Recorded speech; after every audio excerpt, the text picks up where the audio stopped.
My name is Deja. I want to welcome you to the Black Business Playbook webinar series. In this series, Black and minority small business owners learn from industry experts essential skills such as finance, sales, marketing, HR, legal, and more. Last time, Veronica Anderson shared with us the many ways to navigate contract. Today, we'll hear from Bridget Bennett, founding attorney of Bennett Law Center, strategies of how to scale and grow your business. With the 7 tips that Bridget provides, you will feel capable to handle any obstacle. Let's hear from Bridget now.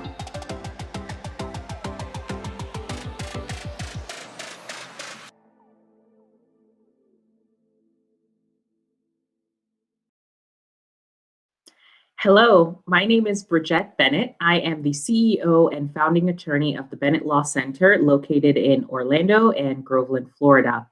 Thank you so much for the opportunity to my BBIF colleagues to speak on this topic today. My topic is going to be on business growth strategies. And so the title of this session is How to Grow Your Business from the Inside Out. And I have been a client of the BBIF for probably about 7 years. And so they have watched me grow, and I'm so excited to be able to share some of the things that I've learned over the last 7 years, as well as some of the things that I've learned through my practice, being practicing attorney for about 10 years. So today I'm going to share 7 things that is really going to help you grow your business and accelerate you to getting to where you want to be. So the first thing, I'm going to talk a little bit about knowing yourself. And that's why I chose the title, Growing from the Inside Out, because as business owners, we are our businesses. And so if you don't know yourself, you're not going to have clarity on what you want to achieve from your business. So knowing yourself is all about knowing your lane.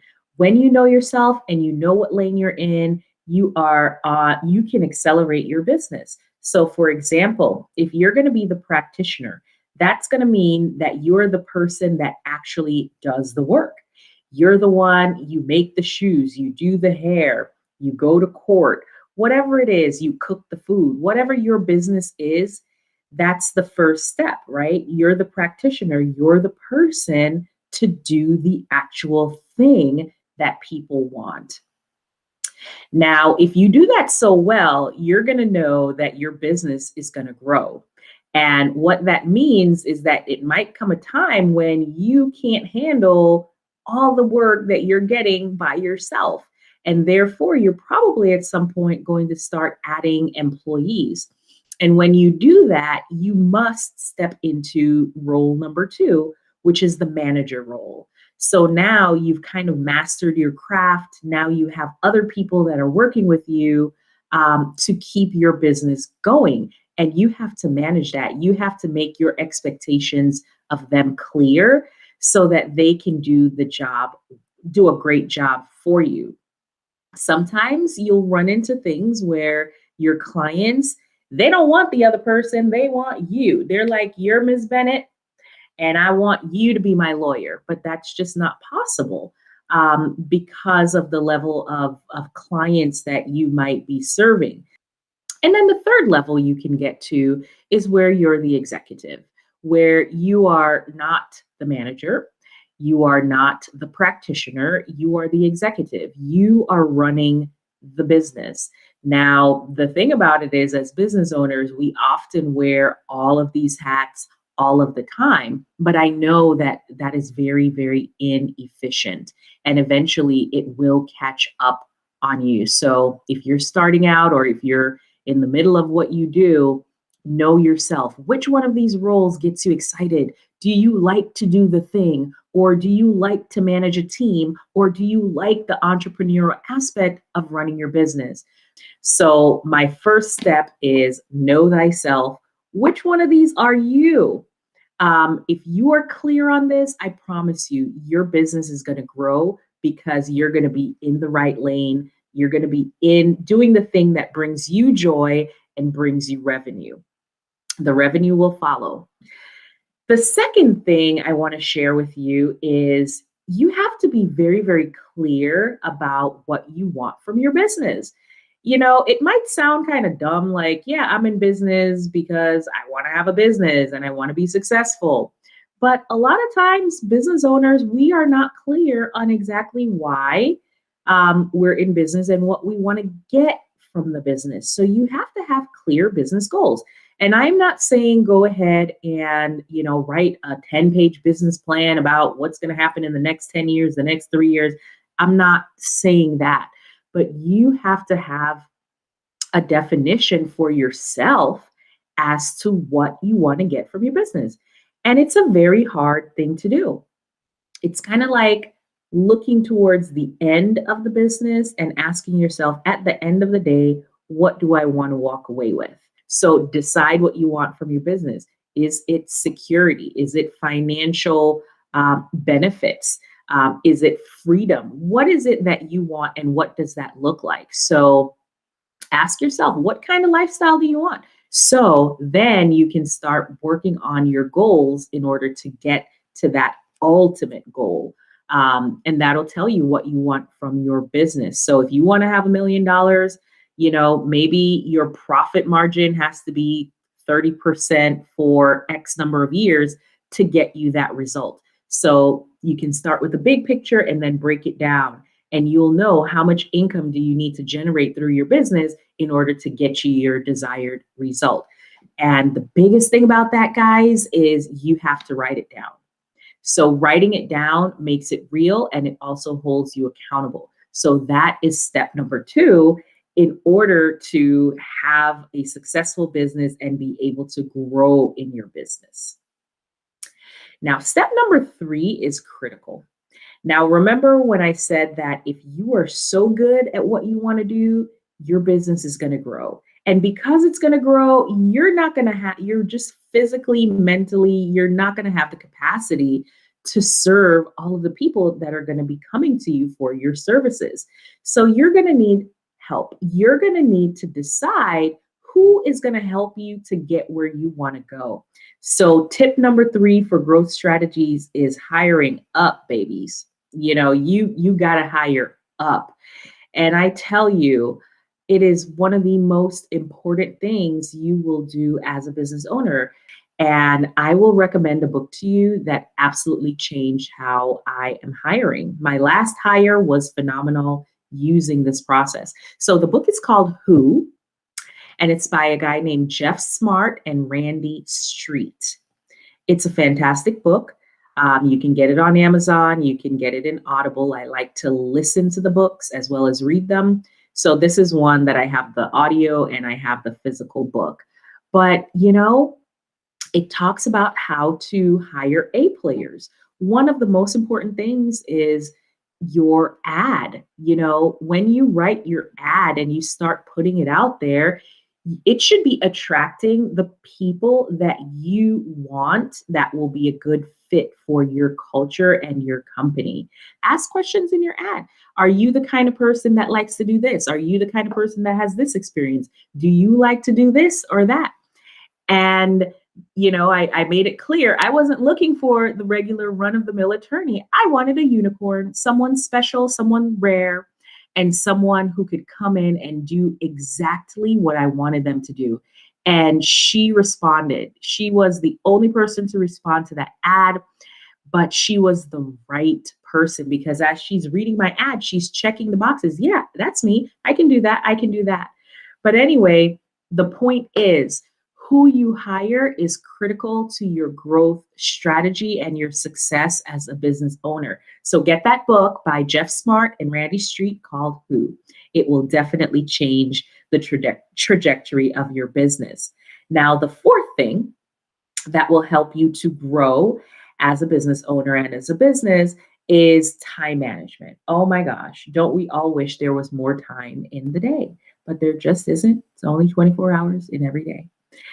Time is such a precious quantity that it was something I really wanted to grow in. So I'm going to share with you something that I learned from Jack Dorsey, the CEO of Twitter and Square, something that he does that I've started implementing, and it has been amazing.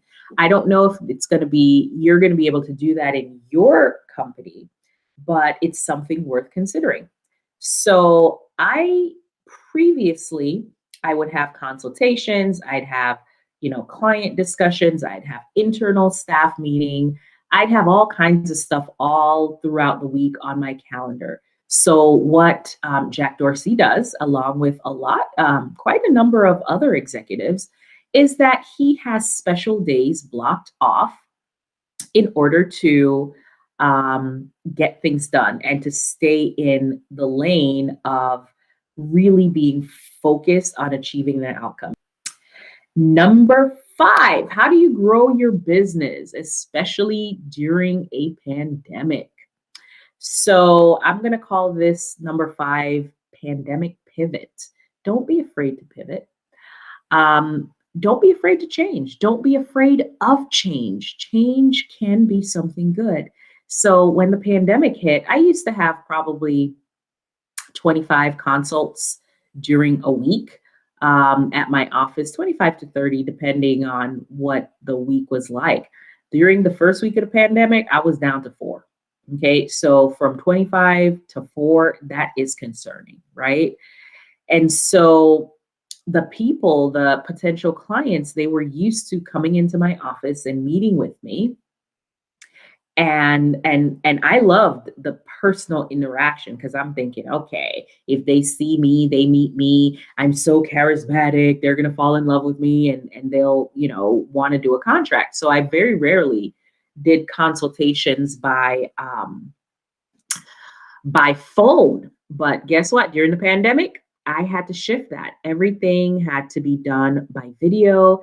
And so, I had to change my girl cave. This is my girl cave. This was supposed to be the room in my home where I could relax and chill and have fun and just come in here and be a girl. It wasn't supposed to be a workspace, but I had to transition it and pivot to making it a workspace. But not only did I start doing consultations online and finding that people will sign up anyway, it doesn't have to be in person. I haven't met a brand new client in person since last March, and we're still generating business. And that was a huge pivot, a huge change for me. But the thing that I did in order to generate new leads and generate interest was I created a Facebook show, and I went live on Facebook 5 days a week for probably 8 months during the pandemic. I had a captive audience. I realized that I could do this. Did I ever have a Facebook show? No. Did I ever do Facebook Live? No. But you know what? I bought a ring light. I made sure that my studio was a reflection of me. And I just got on video and started shooting and doing the lives. I mean, we were back up and running and getting leads just from Facebook that helped to kind of propel us. People were really out there wanting information. And for you as the owner of a business to connect with people on such a platform, it was powerful. It is powerful. I have now downgraded to once a week because, it was just so much to do that show every single day. But it has been a tremendous blessing, and it's just reinvigorated our online presence. And now people want to see the Immigrant Sprint Show. They want to see Attorney B. I created a whole profile, a whole persona, Attorney B, that people can connect with, and it's been fantastic. So don't be afraid to pivot. Number 6, with all these wonderful things, your business is growing, things are going well. Guess what? You can't forget to take care of yourself. I'm guilty of that. But don't get burned out. You have to take care of yourself. You have to put yourself as a priority. You count, you matter. And so go get that massage, and not just once a year, like once a month. That's what I do. I also work out every single day. I put that on my calendar, and it's just a part of my daily routine. There's just a lot that you can do to show yourself love. And you must do that as a business owner, because remember, My whole thing today is about growing your business from the inside out. If you are not strong for yourself internally, you cannot be strong for the people you serve. So you can't give out of an empty heart or empty vessel. So you got to fill yourself up so that you can be more effective in what you do. And number 7, and I will close here, make sure that as you grow, you celebrate your success. Something really cool and amazing happened to me this weekend. I don't even know where the thought came from, but I decided I wanted some red bottom shoes. And yes, they are $800. I have never bought shoes that expensive in my entire life. And I can tell you, I could have afforded and bought those many years ago. So it wasn't an issue of money. It was an issue of me not wanting to look cocky or whatever. But if you know me, you know I am the most down to earth, humble person you'll ever meet. And so I wouldn't celebrate my success because of fear of what other people would think. Well, I'm just at the point, they gonna talk, they gonna think whatever they want. But I am getting these shoes as a symbol of, not only the success that I've had so far, but of what I'm walking to in my future. And I cannot, for me, it means I cannot be afraid of success. I can decide to know my lane. I can know who to hire. I know what I want for my business. I'm handling my time. I'm not afraid to pivot. I'm taking care of myself. But I also need to celebrate those successes because when you celebrate, it does something. It will help to propel you and to continue to propel you into your future, into more growth. Because if you don't celebrate the little things, how do you go into the big things? Right. So I am just so excited. I got these little cute little red bottom shoes and they are hot. Okay.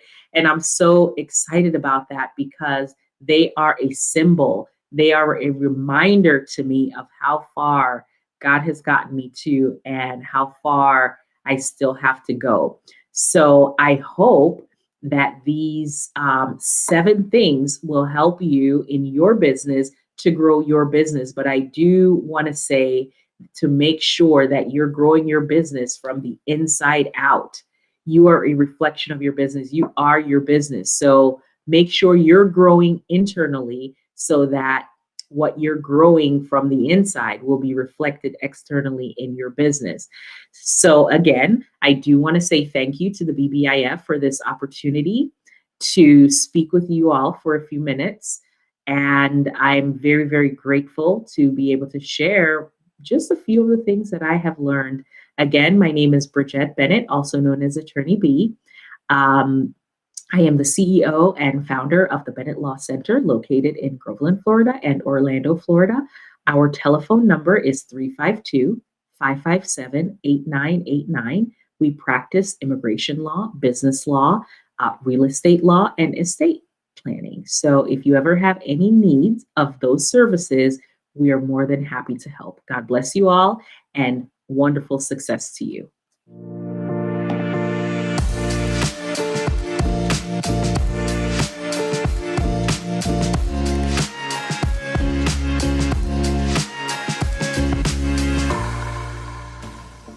Thank you for these important tips, Bridget. I'm happy that BBIS Managerial Consulting has had such a positive impact on your career, and you chose to share this knowledge with other business owners.